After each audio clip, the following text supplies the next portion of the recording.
ஒரு மனுஷங்கிட்ட பணம் இருக்கும்பொழுது நெறைய பேர் அவன சுத்தி இருப்பாங்க. பணம் இல்லன்னா அவன விட்டு போயிடுவாங்க. இது நெறைய பேருக்கு தெரிஞ்ச விஷயம் தான். ஆனா அதே மனுஷங்கிட்ட கடன் ஒரு விஷயம் இருந்ததுன்னா, அவன்கிட்ட பணம் இல்லாதது மட்டும் கிடையாது. அவன சுத்தி இருக்க மக்கள் எல்லாமே அவனுக்கு அப்படியே ஆப்போசிட்டா மாறி, அவன ஒரு எதிரியைப் போல பார்ப்பாங்க. ஒரு பாகிஸ்தான் தீவிரவாதி போல பார்ப்பாங்க. அவன் அந்த தெருவுல வந்தாவே, ஆஹா! எங்க நம்மட்ட பணம் கட்டுற போறான்ட்டு எல்லாரும் கதவு மூடிடுவாங்க. ஃபோன் ஸ்விட்ச் ஆஃப் பண்ணி வச்சுருவாங்க.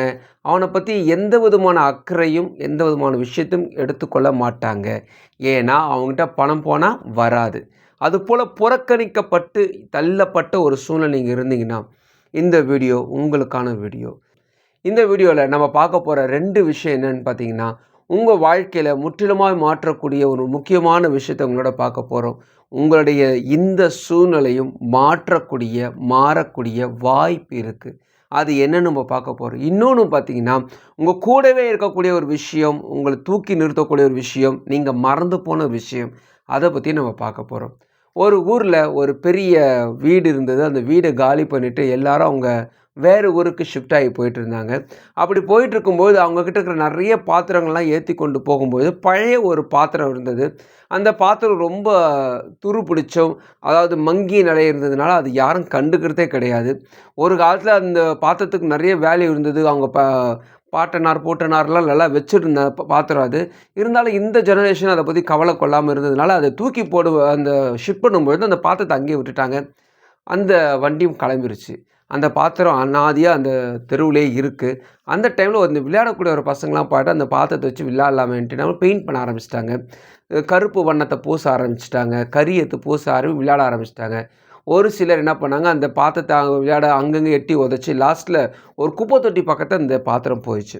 குப்பை தொட்டி பக்கத்துல போனவோ நெறைய பேர் என்ன பண்ணாங்க, அது மேல குப்பை போட ஆரம்பிச்சுட்டாங்க. ஒரு கட்டத்துக்கு மேல அந்த பாத்திரம் என்ற பேர மாறி குப்பை தொட்டியாவே அது மாறிடுச்சு. ஒரு கோயில் வாசல்ல ஒரு பெரிய குப்பை தொட்டி பக்கத்துல இந்த குப்பை தொட்டி இருக்கு. நாற்றம் அடிச்ச ஒரு சூழ்நிலை, மோசமான ஒரு விஷயத்துல அந்த குப்பை தொட்டி இருக்கு. அது சுத்தி இருக்கக்கூடிய நெறைய விதமான பொருட்கள் எல்லாம் அந்த குப்பை தொட்டிய பார்த்து கிண்டல் பண்ணிட்டே இருந்தது. அந்த கோவில் பக்கத்துல இருக்கக்கூடிய தேங்காய் கடையிலயும் தேங்காய்லாம் திட்ட ஆரம்பிச்சுச்சு. ஏன்டா ஒரு குப்பை தொட்டி இருக்கும்போதே நாத்தம் தாங்கல. நீ புதுசா வந்து ஜாயிண்ட் அடிச்சுக்கிட்டியான்ட்டு எல்லாம் கிண்டல ஆரம்பிச்சுச்சு. பூக்களும் திட்ட ஆரம்பிச்சுச்சு. அங்க இருக்கிற அனைத்து விதமான பொருட்களுக்கும் உயிர் வந்து திட்டுற பொழுது, எல்லா விதமான அவமானத்தையும் அந்த குப்பை தொட்டி சகிச்சுட்டு அமைதியா இருந்தது. ஒரு நாள் இந்த குப்பை தொட்டி அந்த கோவில் வாசலில் நின்னுட்டு கடவுள பார்த்து ப்ரேயர் பண்ண ஆரம்பிச்சுச்சு. என்ன கடவுளே! என் வாழ்க்கை குப்பை தொட்டியாவே போச்சு. ஒரு காலத்தில ஆகா ஓஹோன்னு இருந்த ஒரு வீட்ல எல்லாரும் என்ன வேணான்னு தள்ளிட்டாங்க. இப்போ ஒரு நடு தெருவுல அசிங்கப்பட்டு, அவமானப்பட்டு இருக்கேன். குப்பைகள் எல்லாம் சுமந்துட்டு இருக்கேன். பலருடைய எச்சிகள் எல்லாம் நான் சுமந்துட்டு இருக்கேன். ரொம்ப கஷ்டப்பட்டு இருக்கேன். என்ன எல்லாரும் கேலி பண்றாங்களே! இதெல்லாம் நீ பார்த்துட்டு தானே இருக்க. என்று அந்த கடவுள பார்த்து முறையிட ஆரம்பிச்சுச்சு. அடுத்த நாள் காலையில அந்த தெரு வழியா ஒரு பெரிய பாத்திர கடைக்காரர் போயிட்டு இருந்தாரு. திடீர்னு ஒரு பெரிய மழை. அந்த மழையில பார்த்தீங்கன்னா, அவரு இந்த கடை பக்கமா ஓரமா ஒதுங்கி நின்னுட்டாரு. அந்த குப்பை தொட்டிய பார்த்துட்டே இருக்கிறாரு. அது மேல இருக்கிற சாயங்கள் கொஞ்சம் கொஞ்சமா கரைய ஆரம்பிக்குது. இவருக்கு என்ன ஒரு டவுட் ஆச்சுன்னா, என்ன இந்த பாத்திரம் கொஞ்சம் வித்தியாசமா இருக்கேன்ட்டு, அந்த பாத்திரத்த எடுத்துட்டு போறாரு. இந்த பாத்திரத்துக்கு ஒரு சந்தோஷம். பரவாயில்லையே இந்த பாத்திரத்த ஒருத்தர் எடுக்கிறாரே, குப்பையெல்லாம் எடுத்து வேற இடத்துக்கு மாத்திட்டு இந்த பாத்திரத்த தூக்கிட்டு போனோனே பாத்திரம் ரொம்ப சந்தோஷப்பட்டுச்சு. அந்த சந்தோஷம் ரொம்ப நாள் இல்ல. அவரு சந்தோஷப்பட்ட கொஞ்ச நேரத்தில அவர் எடுத்தோம்னா, அத உருக்க ஆரம்பிச்சுட்டாரு. உருக்க ஆரம்பிக்க இவருக்கு ரொம்ப கோவம் வந்துச்சு கடவுள் மேல இந்த பாத்திரத்துக்கு. இதுவரைக்குமே நடுத்தூரத்தில தான் இருந்தேன். ஏதோ உயிரோட இருந்தேன். இப்போ மொத்தமா என்ன உருக்க ஆரம்பிச்சீங்களே கடவுளேன்னு புலம்பிட்டே இருந்தது. ஒரு கட்டத்துக்கு மேல அத உருக்கும்பொழுது தான் அதுக்கு ஒரு உண்மை புரிஞ்சது. இதுவரைக்குமே நான் ஒரு குப்பை தொட்டியா இருந்தது வெறும் குப்பை தொட்டி கிடையாது. என்னை பயன்படுத்துறவங்க வேணாம் சொன்னதுக்கான காரணம், அவங்களுக்கு நம்மளுடைய வேல்யூ தெரியாம தான் வேணான்னு சொல்லியிருக்காங்க. நம்முடைய வேல்யூ இவங்களுக்கு இந்த மனுஷங்களுக்கு தான் நல்லா தெரிஞ்சுக்கணும். அப்பதான் புரிய ஆரம்பிக்குது. ஏன்னா, அது ஒரு வெள்ளி பாத்திரம். அந்த வெள்ளி பாத்திரம் உருக்கப்படும் பொழுது தான் அந்த பாத்திரத்தோட வேல்யூ அது புரியுது. அவரு அந்த பாத்திரத்த உருக்குறாரு. உருக்கி என்ன பண்றாரு, ஒரு சின்ன விளக்கா செய்றாரு. விளக்கா செய்ய அதே கடையில ஒரு விளக்கு விக்கக்கூடிய ஒரு பொருளா வச்சிருக்காரு. பாருங்க, அது குப்பை தொட்டியா இருந்தது இப்போ விளக்கா மாறி வேறு ஒரு உருவத்தில இருக்கு. இந்த டைம்ல பார்த்தீங்கன்னா, அதே கோயில்ல ஒரு திருவிழா வைக்கிறாங்க. அந்த திருவிழாவுக்கு தேர் பக்கத்தில, கடவுள் பக்கத்தில வைக்கிறதுக்கு ஒரு விளக்கு தேவைப்படுது. கடை கடையா ஏறுறாங்க, கிடைக்கல. ஆனா அதே அந்த பாத்திர கடத்துக்காக வராங்க. அவங்களுக்கு அந்த விளக்கு புடிச்சு போகுது. அந்த விளக்க வாங்குறாங்க. அந்த விளக்கு கோவிலுக்குள்ள போகுது. குப்பை தொட்டி நடுத்தெருவுல இருந்த குப்பை தொட்டி உருமாற்றம் பெற்று விளக்காய் மாறி கோவிலுக்குள்ள போகுது, பிரகாரத்துக்குள்ள போகுது. தேர் மேலே ஏறுது, கடவுள் பக்கத்தில் உட்காருது, விளக்கு ஏற்றப்படுது. அது வரைக்குமே கிண்டல் பண்ணவங்க எல்லாமே தேங்காய் கடைலாம் வெளியே தான் இருக்குது.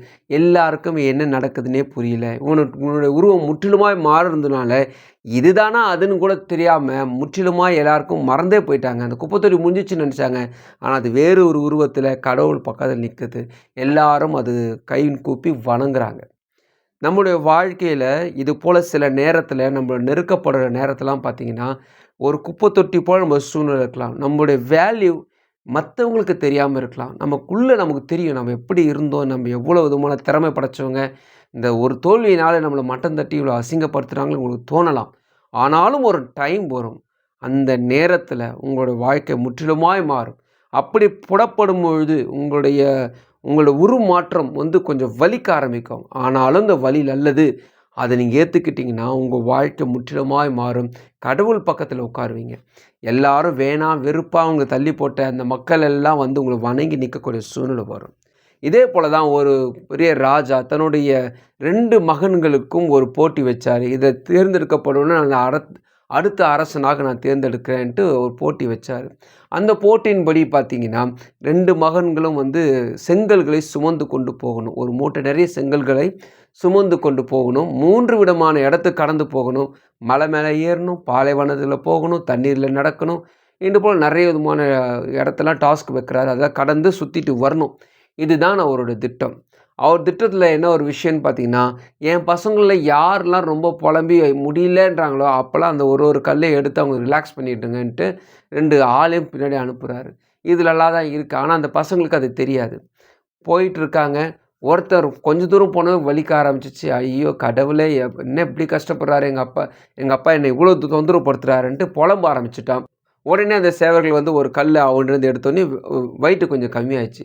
இவனுக்கு என்ன பரவாயில்லையே, புலம்புனா வெயிட்டு கம்மி பண்ணுறாங்களே, நல்ல விஷயம் தானேன்ட்டு அப்படியே வரான். ஒரு கட்டத்துக்கு மேலே ரொம்ப புலம்ப ஆரம்பிச்சுட்டான். இதுக்கு மேலே தூக்க முடியாதுன்னு இன்னொரு சேவை இன்னொரு கல் எடுக்கிறான். இது போல் நிறைய கல் எடுக்க கடைசியில் அவங்ககிட்ட ஒரு மூட்டை மட்டும் தான் இருக்குது. ஆனால் ரிலாக்ஸாக நடந்து முன்னாடி போயிட்டான். அதுக்கப்புறமா அந்த இன்னொரு பையன் இருந்தான். அந்த பையன் அமைதியாக எதை பற்றியும் புலம்பல.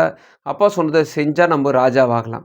அதை மட்டும் தான் நான் செய்ய போகிறேன்னு சொல்லி பின்னாடியே ஃபாலோ பண்ணிட்டு அந்த இடத்த ஃபுல்லாக ஃபாலோ பண்ணிட்டு வந்துகிட்டே இருந்தான். மலை மேலே நடக்கும்போதும் புலம்பவில்லை, அவன் தண்ணீர் மேலே நடக்கும்போதும் புலம்பவில்லை. கஷ்டமாக தான் இருந்தது. காலெல்லாம் முள்ளு குத்துற சூழ்நிலை தான். எந்த ஒரு சூழ்நிலையும் அவன் பொறுமையாக கடந்து வெளியே வந்தான். இப்போ இவனுக்கு என்னென்னா, அண்ணன் முன்னாடி எப்பயோ போயிட்டான். எப்படி இருந்தாலும் அவன்கிட்ட வெயிட் இல்லாத இவன் ரீச் ஆகிட்டான். எப்படியும் அவன் ராஜா வாக்கிட்டு இருப்பாங்கன்னு நினச்சிட்டு இவன் போனான். ஆனால் ஆச்சரியம் என்னென்னா, இவன் தான் சரியாக செஞ்சதுனால இவனுக்கு அந்த ராஜ்யபாரத்தை கொடுத்தாங்க. அது மட்டும் கிடையாது, அவன் சுமந்து வந்தது வெறும் செங்கல் மட்டும் கிடையாது, அதுக்குள்ளே இருந்தது அனைத்தும் பொற்காசுகள். அந்த பொற்காசுகள் அனைத்துமே அவனுக்கு செல்வமாக அந்த ராஜா அவனுக்கு பரிசாக கொடுத்தார். சில நேரத்தில் கடவுள் சொல்லுறதை நம்ம கேட்போம். சில நேரத்தில் கேட்கறதுக்கு யோசிப்போம். ஏன்னா ரொம்ப கஷ்டமான ஒரு டாஸ்க்கெல்லாம் யார் ஏற்றுக்க முடியும் நம்ம யோசிப்போம். சின்ன வயசில் ஒரு 3 வயசு 4 வயசு நம்ம இருக்கும்பொழுது நம்ம மதில் மேலே நிற்க வச்சுட்டு அப்பா குதிரானா நம்ம குதிச்சிருவோம். அப்பா பிடிச்சிருவார். அதே ஒரு 12 வயசு அல்லது ஒரு 14 வயசில் அதே மதிலில் வச்சுட்டு அப்பா நின்றுட்டு குதிரா நான் பிடிச்சிக்கணும்னு சொன்னால் நம்ம ஃபஸ்ட்டு யோசிக்கிறது என்னென்னா, நம்ம வளர்ந்துட்டோம், வெயிட் ஆயிடுச்சு, ஒருவேளை நம்ம வெயிட்டை இவர் பிடிப்பாரா இல்லையா, அப்பாவுக்கும் வயசாயிருச்சு, இது போல் நம்ம யோசிப்போம் தெரியுமா? இந்த யோசனை தான் இன்ன வரைக்குமே நம்ம வாழ்க்கையில் ஓடிட்டுருக்கு.